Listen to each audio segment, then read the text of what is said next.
Movie Podcast. Here, doing Quentin Quarantino Part 3. And if you didn't know, Quentin Quarantino is our special little movie podcast series. I don't even know, something fun we do, started during quarantine. I am joined by my lovely co-host, esteemed artist, Project, I don't even know. He's a badass. Cameron, say what's up. Yo, Stolo here. What's good? Yeah, we watched Princess Mononoke last night, and we went over it. Great fucking movie. If you haven't seen it, please go see it. Yeah, we broke it down, talked about what we liked, talked about what we didn't like. There wasn't a lot of that, but yeah, I don't know. This felt like a great episode. I feel like we were able to bust some stuff out. And we recorded for like 55 minutes, and I didn't even notice how long. So I think that's a good sign of things to come in this episode. What about you, Cameron? How are you doing? Oh, for sure. I felt this was one of our better Quentin Quarantinos. It was definitely. Yes, sir. We got into a lot of details. If you guys haven't seen the movie already, please, I completely just suggest do yourself a favor.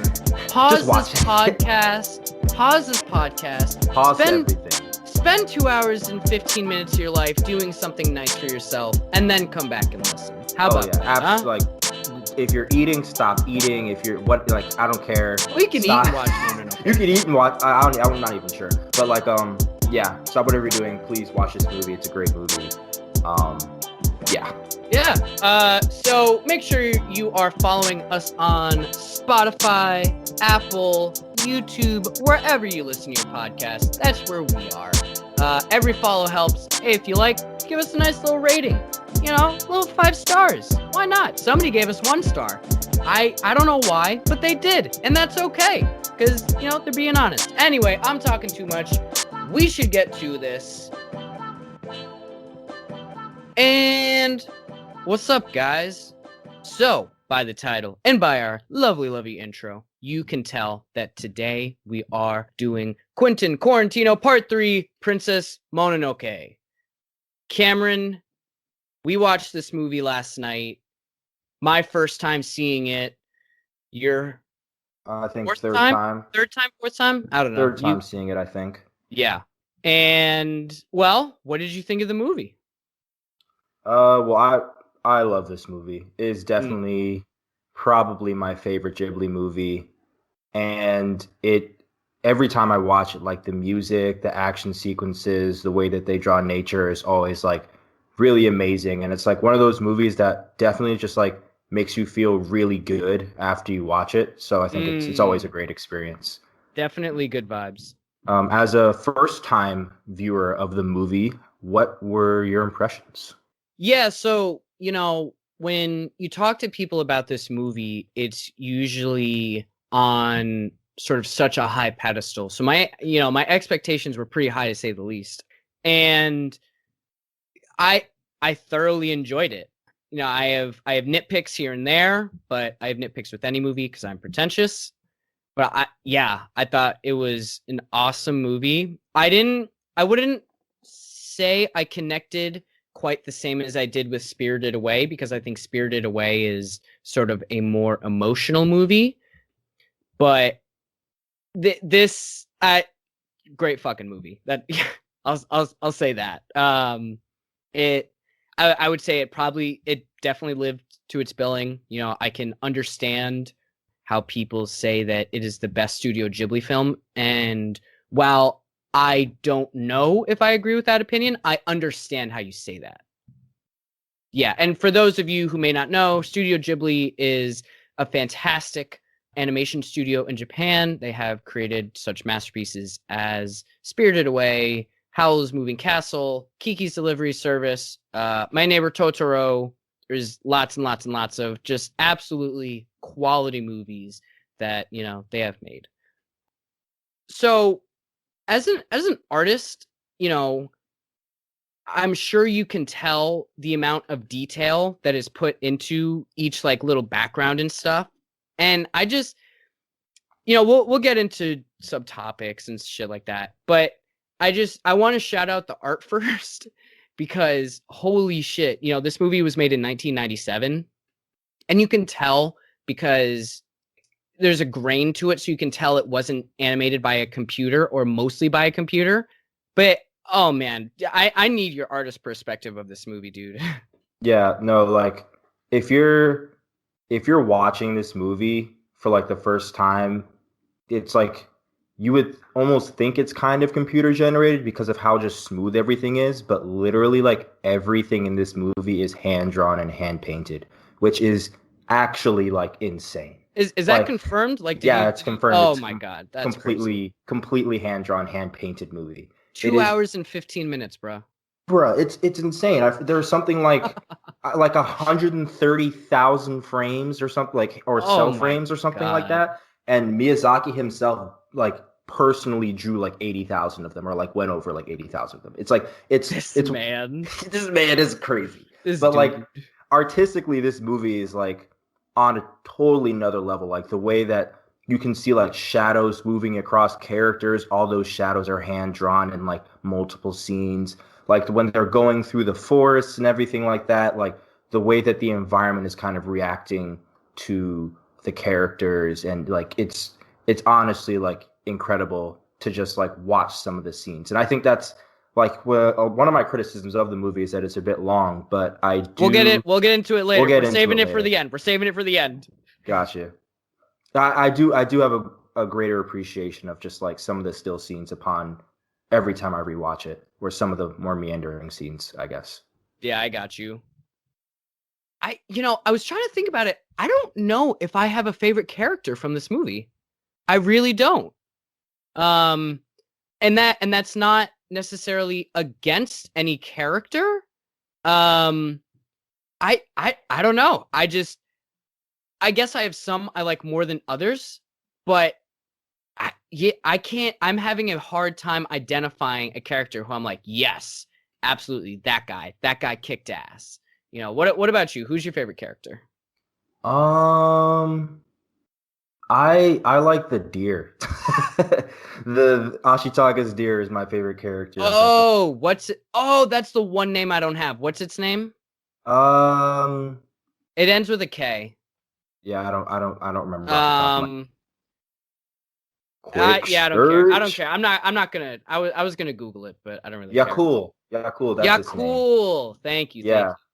No, I love the deer because like you kind of like he's like in Oh, the there's entire. humanity there. There's Yeah, humanity throughout the the way that entire they thing. draw him is just like he seems so human. He reacts with like the wolves and like the deer, and you see how he has his own little story, even though he can't talk and stuff He like that. It's he pretty gave great. me big, big moose energy. Like For whenever I sure. saw him, I just for people who don't know, Moose is my 60-pound hound, and so it just there's definitely some similarities there that I really enjoyed. And another thing that I found was good, and it's hard to do this for movies that are over 2 hours. Is I felt that while a lot happened in the movie, and again 2 hours, but they don't really waste dialogue, you know? Oh, none. Yeah, Um, really none. and yeah, I can see where you could potentially cut some stuff for time, but at the same time, it's like, wow, this could have been a 4-hour movie, and it probably would have still made sense if they really wanted to. Oh, for sure. And I just think that's such a credit to the writing, just where again, no scenes really feel wasted. And Oh, just absolutely. I totally agree. sort of just like that story building where it's like, again, like, okay, you could definitely take out some scenes and the narrative would probably be fine. But these scenes just like they add more and they have such value. Like you think about when, he's helping out at Ironworks. Or is that what it's called? Ironworks? Yeah, the Ironworks. The Ironworks, my bad. And they show him doing the shit, and you don't have to have that in there, but it helps endear Ashitaka to us. I don't know. I thought it was those fun little moments like that. You don't need them, but the dialogue isn't being wasted because there's a purpose to the scene. Yeah. No, I totally agree. Correction. I think it's actually Irontown, but whatever. Doesn't really Irontown, matter. Ironworks, Well, it's the same thing. But Village. one thing I actually kind of going back to what you're talking about with having no favorite character. I I think actually relating. changed my mind. Oh, you have a favorite? Yeah, it's the little Korok boys. Oh yeah, the what are they called? I don't know. Not actually my favorite character, but those guys were cool. Yeah. I found that all the characters had like a point in the story. There were no like extra characters in Princess Mononoke. Mm. You know what Yeah, I mean? Like even down to like the security guard guy who follows exactly. around Lady Eboshi. Yeah, like literally every character comes in and is like reoccurring. Mm. Besides like the characters at the beginning with at the village, I guess, but they have their own symbolic meaning. Even But like even then, that one girl gives Ashitaka the necklace though. yeah, his sister gives him the necklace that ends up helping I guess spoilers. Spoilers. Oh yeah, spoilers from this point on. Sorry, Yeah. we don't want to edit ourselves. Yeah, so yeah, that ends up helping him save Sen or Mononoke, Mononoke from Mononoke, San, interchangeable, both the from same the person. from the demon. But like I think it's like it's one of the things that especially when I rewatched the movie, I realized like how important it is that like like Ashitaka saves those guys from the river and Mm-hmm. that guy from the river is the one who introduces him to the village. Yep. He ends up having a friendship with his wife Toki He and runs to the priest.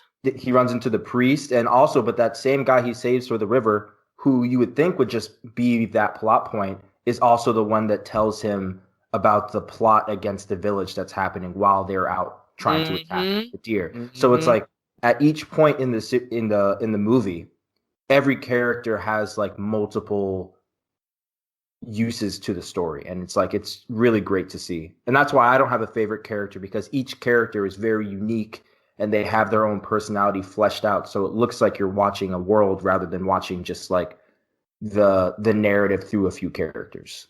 While we're on characters, I want to ask you: did you see yourself in any characters? Not really. Oh, Not really? I, I'm a I little surprised.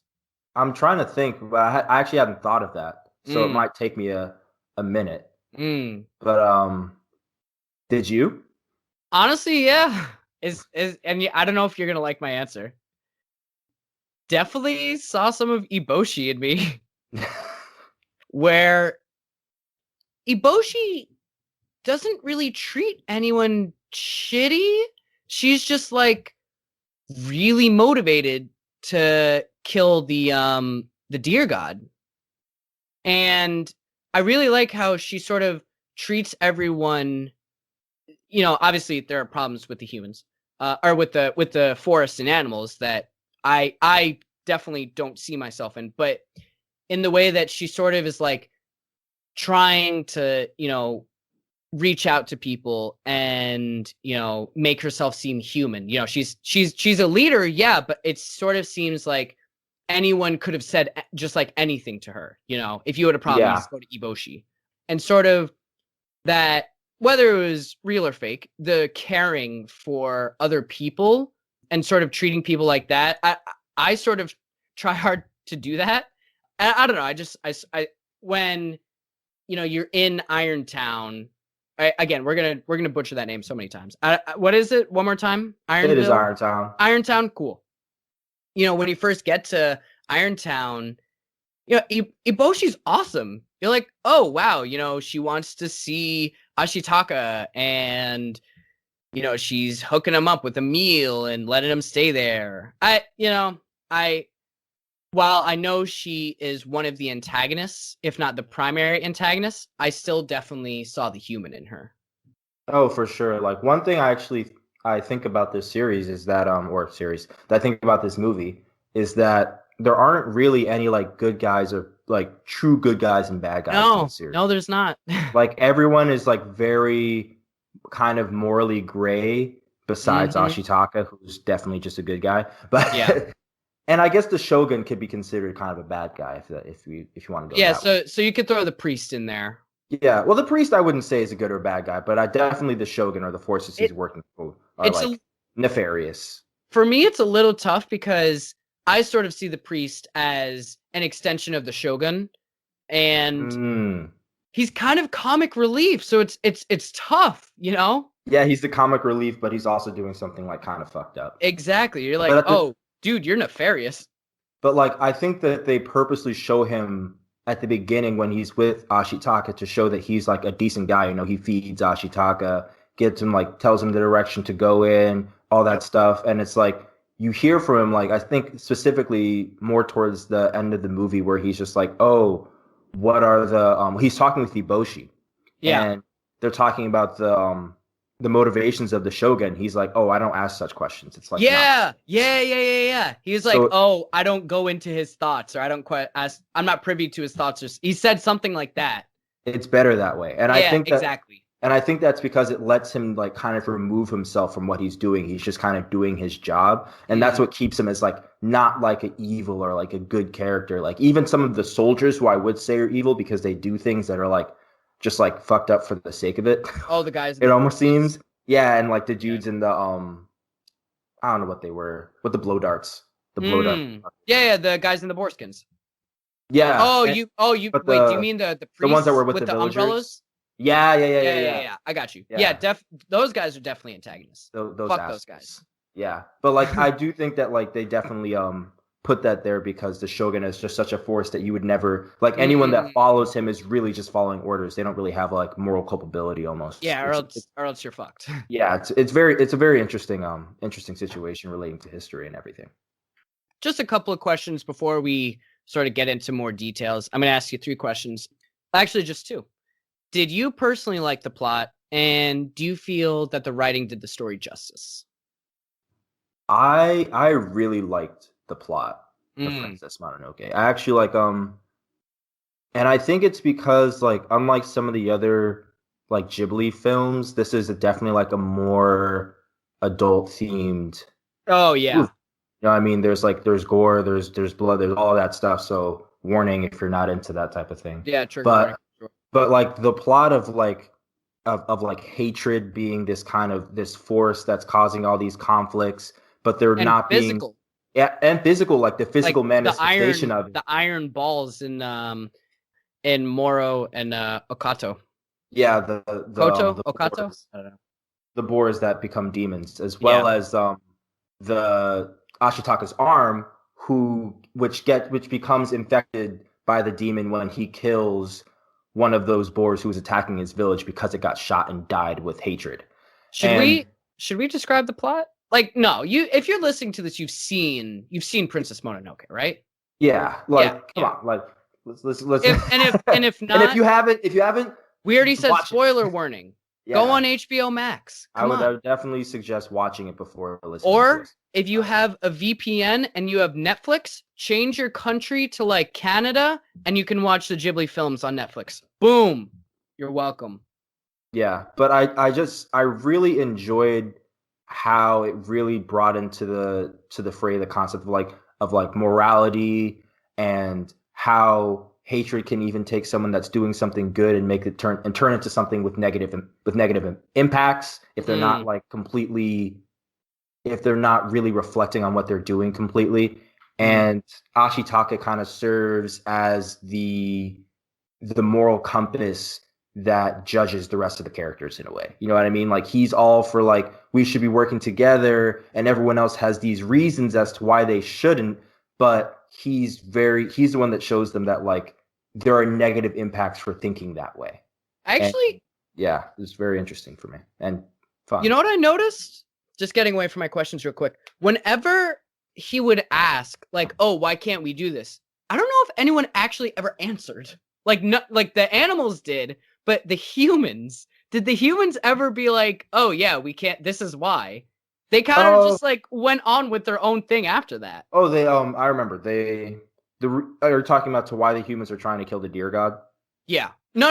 I'm talking about when Ashitaka is like, "Oh, why can't the forest and humans live in peace?" Like nobody ever gave him an answer. Oh, it's because they need when they make the iron destroys the forest, I and the I village needs the I iron to fend understood off that. the invaders and expand and whatnot. Yeah, I understood that, but like nobody actually ever said that. So I Yeah. just, I sort of thought that was interesting because you could easily have a throwaway line where Lady Eboshi is like, "Oh, I'm out here all on my own, blah blah blah blah blah," Well, where I think there are some. I think there are a few lines talking about it because I remember at least. oh, But maybe I missed it first time. I'll probably go back and I'll rewatch it maybe on Sunday or something. yeah, it's definitely a movie to watch like a few times to Oh really.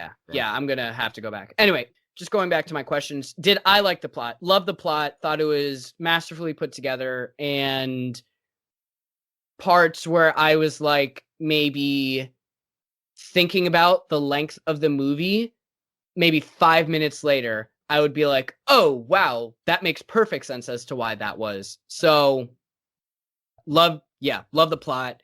And the writing absolutely did the story justice. In the hands of another writer, this movie is boring. Oh, for sure, absolutely, Like absolutely. it is. Like the human versus nature theme. Like, come on. Like Like, oh, we've seen this movie you're boring. shooting boars? Oh, whoa, like okay. And I just think that you have a script that's 2 hours and 15 minutes long. And like I said earlier, dialogue isn't wasted. There's no scenes where I was watching yesterday and I was like, all right, guys, like, what's going on? You are fully informed throughout. You know what's going on. You know who's on what side, even though it's all a gray pitch. And again, that is a sign that the writing did a good job. And again, Yeah. I'm pretty pretentious when it comes to watching movies. I love the experience of a movie. So if something is going to pull me out, I'm going to notice it almost immediately and I'm not going to be happy about it. But that literally never happened with the writing in this movie. Yeah, a comment on the writing of the movie that I found that was like really incredible was that like usually in movies there are forces that like are kind of like unexplained. Mm. Whether it be like a government or like, one of the bad guys, like where are they coming from? They don't really tell you. But in this movie, like you completely understand like all of the background plots of each nation or Yep. like each person that has power or in the story, like you completely understand them. You understand the greater politics of where they are. You even understand the time period in the 1400, you're yeah, like you it's like it's so well explained just from the dialogue that doesn't necessarily point to tell you that stuff, but yeah. just you just understand it through the dialogue in a way that's just like very subversive and like really great. And Mhm. I just wanted to talk about like it's just fantastic writing. Yeah. Yeah. I completely agree. Also just to wrap up on the writing, when you are able to fully understand a character on a first watch through, like that's good writing. And especially when they are three-dimensional characters as every single one of our characters were, like that's incredible. That's so hard to pull off and yet they fucking did it almost seamlessly, it seems. Oh, for sure. It's pretty crazy. So people seem to forget that when you're doing something animated, the direction is probably the most important thing. Well, maybe writing, but writing and directing are so fucking important for animation. And with this movie, you know, I it's a great movie. And the director did an amazing job. Like I can't imagine what it's like being a director for something that's not live action because you literally have to create everything. Yeah, everything's Everything. storyboarded. And like everything, where the character is, where the quote camera is like panning, like where your characters are, the blocking. I mean, I guess blocking and where your characters are the same thing, but set design, everything. It's on 10, and it's Yeah. just incredible because even shots where there's no dialogue or scenes where there's no dialogue are still incredible. Like when Mononoke or San is attacking Iron Village, Irontown. I don't care. At this point, I'm not going to remember. That scene is so powerful because there's actually so little dialogue. Yeah. I think. And it's literally Mononoke by herself trying to take on everyone.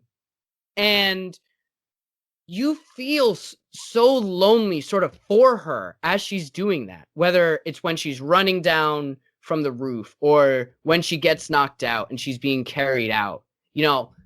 I think that's so hard to do because it has to be so specific. Yeah. And also Yeah. like she doesn't even talk. No, she doesn't even talk until like a specific point in the movie, and I think that's because they were trying to show that she's like more like animal than human in a way. Mm-hmm. But like the way that they do that with the whole mask covering her entire face at the beginning versus the half mask after she's talked and kind of with Ashitaka, so you kind of see her more as a human. But it's like it's the direction and just even in those aspects of like slight costume changes are like insane. Yeah. Or like the way that they're in the beginning of the movie, Ashitaka is going west, and the entire movement of that scene is going from right to left.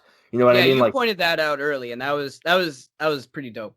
Yeah, like all the movement in each scene, you're going in a specific direction that's planned, and it follows you. It makes sense. There are no details that are kind of like left to question, like which way are they going now, or like anything like that. It's like all storyboarded pretty immaculately. And I think you put an idea into my head. When you mentioned the costumes, there's also this movie is so consistent. Yeah. It's so easy for some movies to just you forget about one thing and then the character has it again and it doesn't make sense. But it's like, oh, just keep moving. That definitely could have happened in this movie, and I wouldn't have complained much. Yeah, but whether it be like him having a bow or not and stuff like that. But that's literally what made me notice it. That and his cloak of reeds or whatever. I don't know what plant that is, but I literally at one point he's off in the woods and I'm like, oh wait, why doesn't he have his little, his cape? I don't want to call it a cape, but you know. Yeah. And it's like, oh, and he also doesn't have his bow and arrow. And then he just runs out of arrows at one point. And it's like, that makes sense. Yeah, he only had a limited amount of arrows in the beginning, and he ran out. And it's like, oh, I don't need this anymore. He didn't just was able to just restock. Like, no, I don't know. It's he has to restring his bow. Like literally. And you know what? That's like 1 second of screen time in a 2 hour and 15-minute movie, and they didn't need to put it in there. And he does it multiple times. Exactly. And I don't know. To me, that the movie just endears itself to me when it cares so much about little details like that. Absolutely, yeah. I would definitely agree. Most people probably aren't going to notice that because they're not looking for it. Yeah. And I'm not necessarily looking for it, but if it's in there, I'm going to notice it.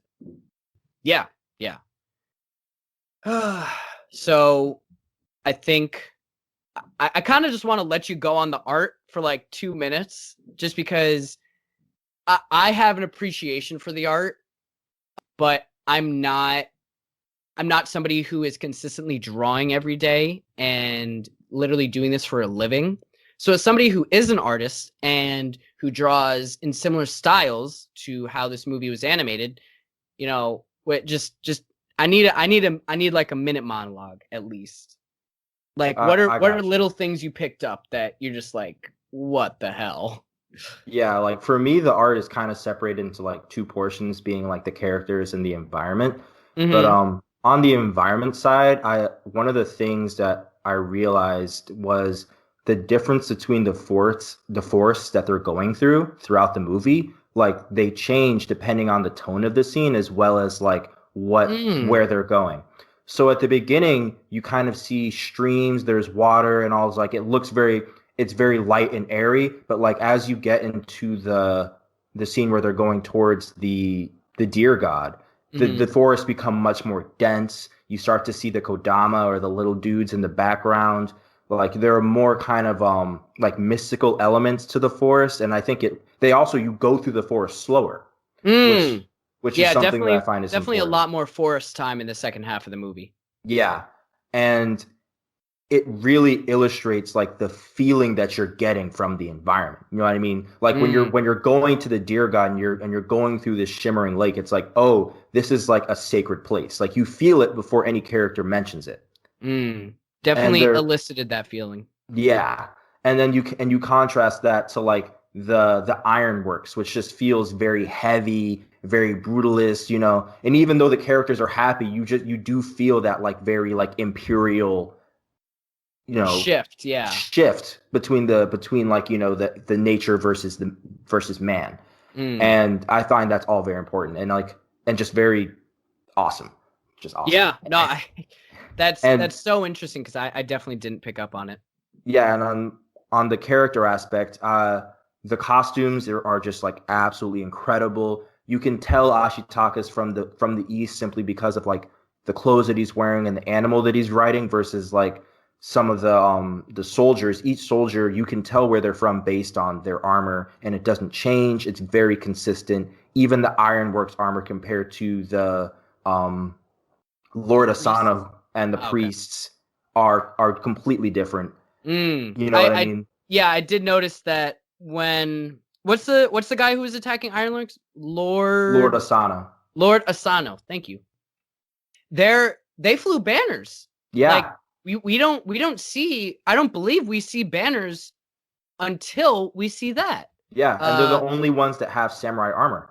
yeah, yeah. Besides the guys who got their arms shot off and their head shut off. Yeah, But, that's in the way beginning. yeah, Wow, that's so crazy to no, pick but they're the that only up. ones with real samurai armor because that's why Ashitaka couldn't fight those guys with a bow. Because Oh, you because see, if folks? yeah, because if you're in that scene, he tries to shoot a bow at those guys and it bounces right off their armor. It's I because do he has remember that. in the East, I'm sure Ashitaka has never actually fought someone with that armor, and he adapts throughout the fight using his powers to kind of overcome that hurdle. But Mm. it's like it's a very interesting way that they weave the the history of the characters and their kind of the costumes into the plot that I found just like very very amazing. And the last point I want to make about the characters was definitely the design of the animals are Yeah, absolutely top notch. Like yeah. you feel like you feel emotion from them. Their expressions are very human, especially like some people don't like the design of the deer god. If you look it up, you'll probably be creeped out. I wouldn't look it up It until you watch the movie. I un I'll say this as a first time watcher, I understand, and Yeah, and and there's probably something cultural where that's maybe like a sign of holiness. I don't know. I'm talking out of ignorance, but it's definitely something I don't understand, but it doesn't get in the way. yeah, It's kind of just silly. for sure. Like Like, the first oh, time I huh. watched it, I definitely laughed out loud when I first saw his fucking face. I I definitely I laughed out think I loud. I think I chuckled. But like when I watched it the second time, I I realized like because he looks incredibly human, but at Mm, the same time, you know that he's not human at all. It's like mm, he's like in between humanity and godhood, you know. mm. It's the fact that you can relate with him, but at the same time, you know that something is very fucking wrong. You know, like just the uncanny valley is just honestly kicking you in the fucking nuts. It's so disturbing, but it's like that otherworldly feeling from him is just like the design. I think really hit the nail on the head on that aspect. That's a great point on the animals because something I noticed early on, especially, was that they did a really amazing job at keeping the wolves looking natural while also giving their faces personality, if that makes Yeah. sense. Mm-hmm. Um, there's like little smiles and like their eyebrows, even though wolves don't have eyebrows, it's their eyes showed emotion as well. And I think it would have been really easy to just be like, oh, look, we're portraying emotion because the voice actor is sad. But no, it's solid. Yeah, like it almost feels like you could watch the movie on mute and still like really pretty much understand a lot of what's going on. That's how you know you have a good fucking movie. Just Yeah. saying. Just saying. If you can listen to that and not well, I mean, we could mute it and understand it because of subtitles. But Yeah. but yes, completely agree. This movie does an amazing job at showing rather than telling, which Yeah. is what a lot of movies have a problem with. Yeah, They'd but rather just be like, let me explain the plot. Don't watch it. yeah, for sure. That's my spiel on the art though. I think it's amazing and it will probably continue to influence my artwork for years into the future. Yeah, that I yeah, that's all I gotta say. Something else I noticed that was on 10 that I am sort of a nerd for, sound design. I love good sound design, and the way you know you have good sound design is if it doesn't take you out. Like Yeah. literally that's it. Really good sound design, you don't notice it until you do, type shit. Where you're like, "Oh, wow, like everything has been really really good and like everything sounds really really natural." And it's not until you're sort of towards the end of this movie where you're like, "Oh shit, this shit has been fucking incredible." The What? music, right? You don't even Oh, notice the not music I until the mean, end. well, I Like, mean, the music, yes, but I literally mean sound design as in like, yeah, the sounds of like the way things are when somebody's interacting. walking or, the wolves are running. Yeah, or the forest leaves shimmering, Eh, that type of thing. Yeah. literally small little sounds. The rattling as the what are the The little guys called again? the Kodama. Kodama. I was gonna say Korok, but I was like, no, that's Link. No, the Kodama. It would have been so easy to mess that up, but I don't know. They just they hit it. And on your point about the music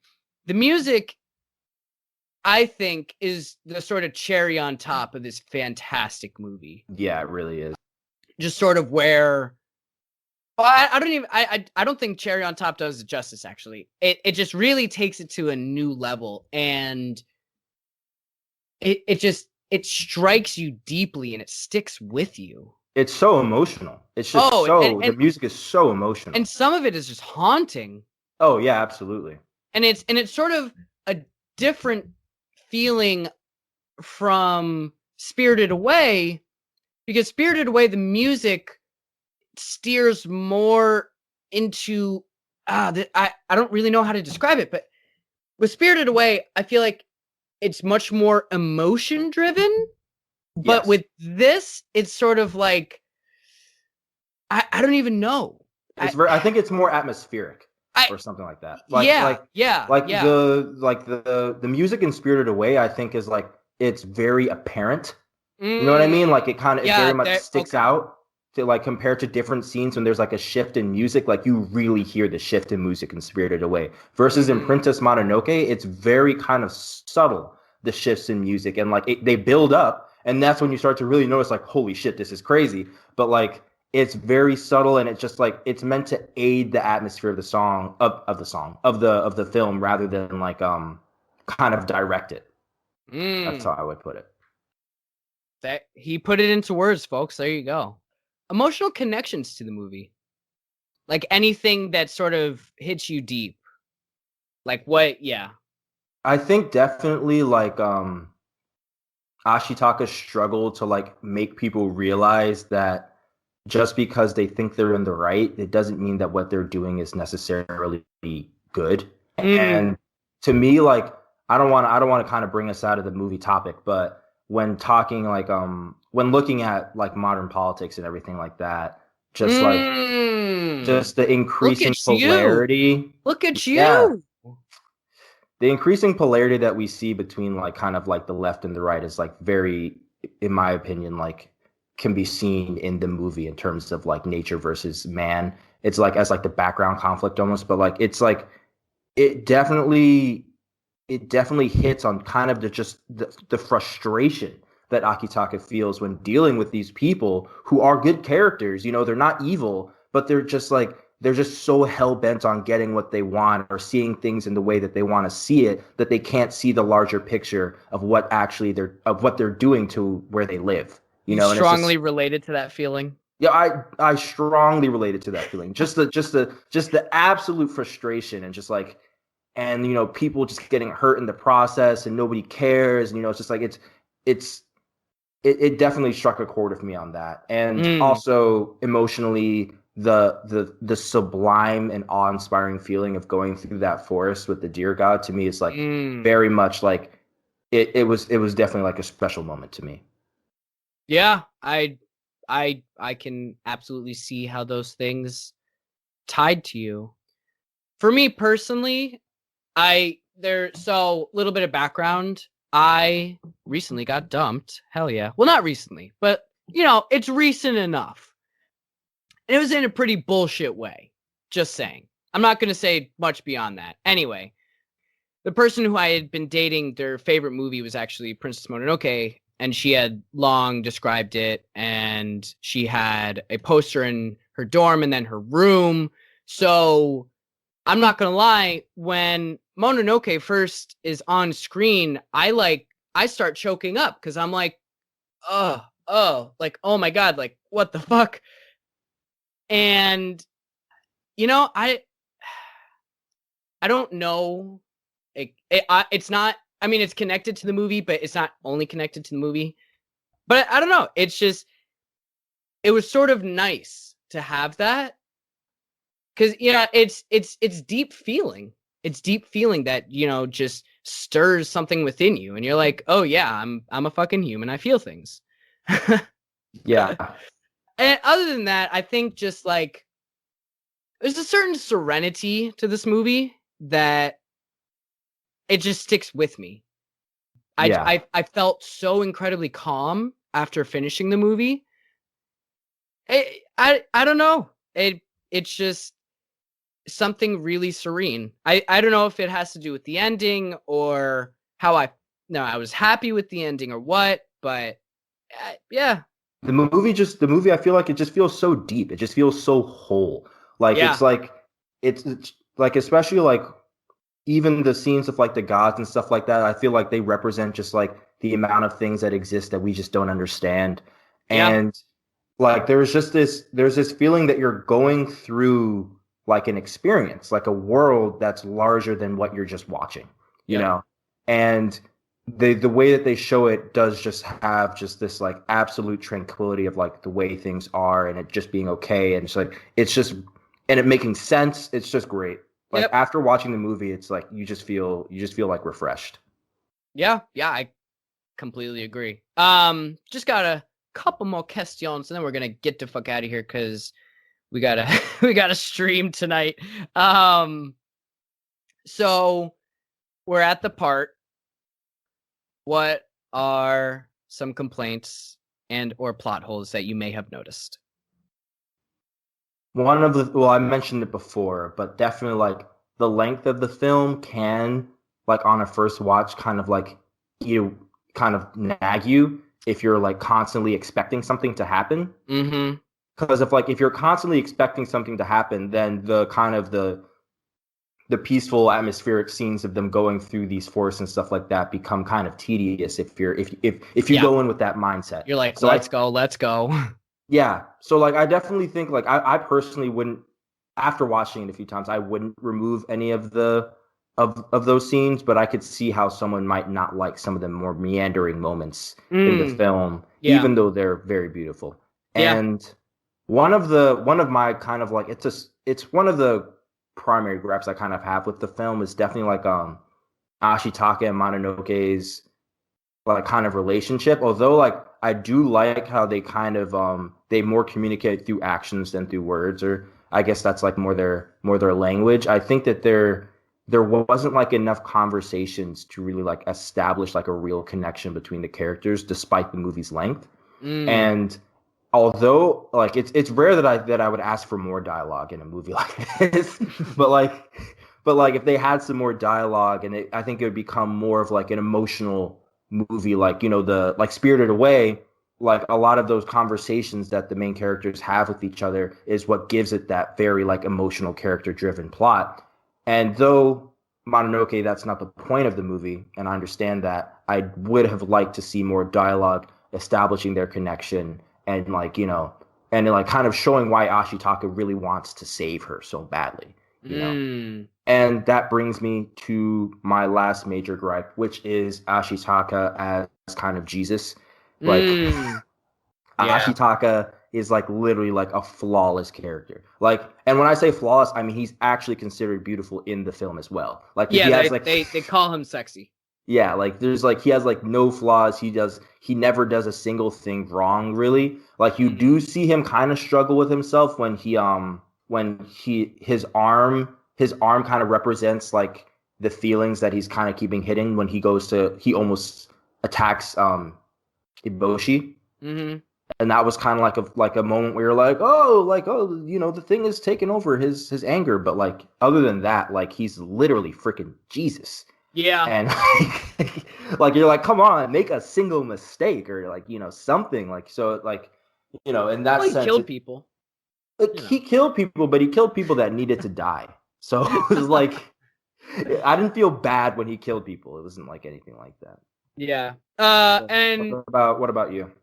Yeah. So, looking back on this movie now, as I talk about it now, I don't have too many gripes, but as you mentioned, the relationship between Mononoke and Ashitaka, that makes sense. You're right. There definitely could have been a 5-minute scene where they're like, I don't know, just more of them. Give me more of them. Talking about their backstory, something, or just some shit. And I know it doesn't, but see, here's the tough bit. Like, it kind of doesn't make sense for the plot for them to have that unless it's towards the end, because then it would be Mononoke character development. But the end is so dense, it's like, where the hell am I going to put this? So it's sort of, it's not a gripe. I don't know. I think I definitely would have cried my eyes out if either one of them had died, but they didn't. So, and we already said spoiler warning, so you can't be mad at me. Yeah. And there was a point where I was watching it sort of towards the end where I was like, oh no, it's 20 minutes. There's 20 more minutes and I'm good. Well, I wasn't good, but like, I was thinking. And when you're thinking during a movie, it's not great because you're just supposed to be plugged in. Yeah. At least for a first time watch. Anyway. But then once it got to the ending, I was like, oh, yeah, totally makes sense why they had that. I'm cool with that. So before we get out of here, I'm going to ask you 2 more questions, all right? Sure. Where does this rank for you among Ghibli films? I'm pretty sure I know that answer. And score out of 10. For me, this is definitely, of the movies I've watched, my favorite Ghibli movie. Okay. I have yet to watch Howl's Moving Castle, and I don't really remember Nautica. So those are 2 movies that I will have to rank after this. I don't remember. Or is it the type of thing where you watched it when it was younger? So yeah, like I don't remember. I remember like Spirited Away, Totoro. There's one more, but whatever. But but yeah, it's definitely like definitely my favorite Ghibli movie. And out of 10, I would give it a 9 or a 9.5. Very, very strong. But hey, that's your shit. Yeah, I mean, like, I think I can only, like, in my head think of maybe 1 or 2 other anime movies that I like as much or more. That's fair. Yeah, for me, I'd probably 9, 8.5 out of 10. It's a spectacular fucking movie. I don't know if I'd give it a 10 just because 10s, for me, 10s are like you gotta blow my pants off for me to give you a 10. Like Goodfellas is a long fucking movie, but oh my god, if it's not one of the best damn movies ever made. And where does this rank among Ghibli films? Man, I mean, I haven't seen too many, but what I have seen, like, this is, I think I like Spirited Away a little more because it emotionally resonates with me more. But I'm sure if I rewatch Mononoke a couple times in the future, that could very well change. So definitely fluid, but yeah, better than Kiki's Yeah, it's better than most of them, in my opinion. Yeah. All right, so before we wrap up and get out of here, do you have anything else to say about it? Oh, I would like to say one thing that I did notice about the movie, specifically with Lady Boshi's village, is like the status of women in her village. I think is like very important, and Mm, that's something that you may not know if you're not like if you don't have knowledge about how Japan was in that era. But you get like a little bit of a snippet from it from Lord Asano when they're talking about like how women should stay in their place, that type of bullshit. But mm, like outside of Lady Boshi's village, like these women are like come from like brothels and like they're not yeah, necessarily treated the best. And I think it really speaks to like Lady Boshi's character taking in and like seeing everyone as equals, the way that women are treated in her village, how women and men are happy, even like the people the that lazy husband, and yeah. yeah, but like the sick people. Yeah, they even get hooked up, and they make guns for her. Yeah, but they have leprosy if it Oh, I wasn't. didn't, I didn't, I didn't. I knew it was something debilitating and something that sort of kept them from society, but leprosy definitely makes sense. Yeah, so they have leprosy, and even though they have that, she's willing to accept them and like give them like heal them and help them out. And she's just like a very like Lady Hiboshi is a more complex and interesting character than I think people might see on first watch. So I just kind of wanted to throw in some of those facts there in case anyone wants to kind of I'd agree, take a gander actually. at that movie again. Yeah, yeah. Anything to plug before we wrap up? Not really. I mean, I'm trying to make some prints soon, so hopefully that happens and I'll be able to sell some shit. But Yes, other than sir. that, you already Printy know. printies. All right. This has been Quentin Quarantino Part 3. I hope you have enjoyed. Check us out on Instagram at Plan C Podcast. There are underscores in between the between the words. Same thing for Twitter. Check us out on YouTube. We stream there. We try and do once a week. Most times we're pretty good about it. Sometimes we'll do more. Sometimes we'll do less. It's sort of a fluid thing. In place if you're hanging out and you just want to chill with us, pull up to the stream. You know the vibes. You guys can follow my art at Stolo. That's Yep. STO_LO_. Don't forget the second underscore. Gotta have the second underscore. Yeah, I'm gonna stay working. You already know, doing commissions, working. This man busted out left, right, and center. Follow us on Apple Podcasts. Follow us on Spotify. Subscribe to YouTube. Follow us on Insta. And watch this fucking movie. Do it. Do it. Do it. Alright, I think that's been enough for me. Y'all have heard me talk enough. Cameron, thank you so much for giving us that excellent art input. We needed it. Thank you. Of course. So, thank you so much for listening. As usual, y'all are the best. Appreciate you. See you at the next one. Peace.